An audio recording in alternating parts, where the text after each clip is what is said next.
Jina lake ni Ayatollah Ali Khamenei wa nchi ya Iran, kiongozi mkuu wa Iran.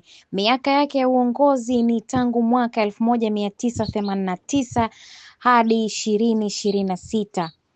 Umri alipofariki ni miaka 86. Alizaliwa mwaka 1939 katika mji wa Mashhad, Iran. Alikuwa mwanazuoni wa Kiislamu wa madhehebu ya Shia.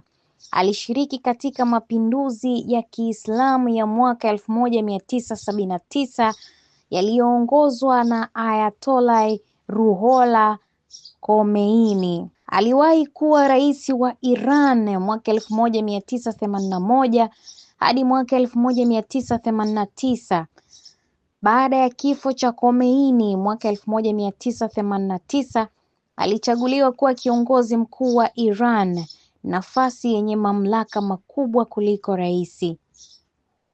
Anaongoza jeshi, ana ushawishi juu ya serikali na mahakama, huamua sera kuu za taifa. Alitawala Irani kwa zaidi ya miaka 36.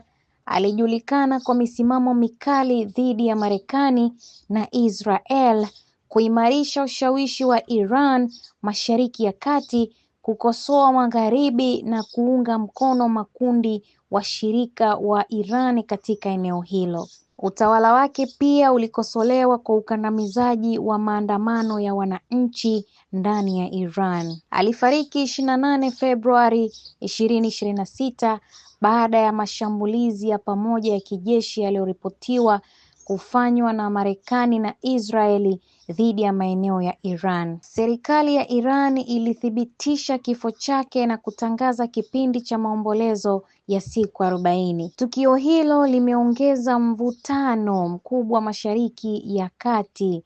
Iran imeahidi kulipiza kisasi huku dunia ikihofia kuongezeka kwa vita vya kikanda.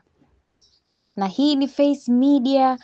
Usiache kusubscribe channel yetu pendwa na komenti zako za kutosha, likes pia, na usisahau kutufollow kule Instagram Face Media, na mimi ni Fia_TZ everywhere.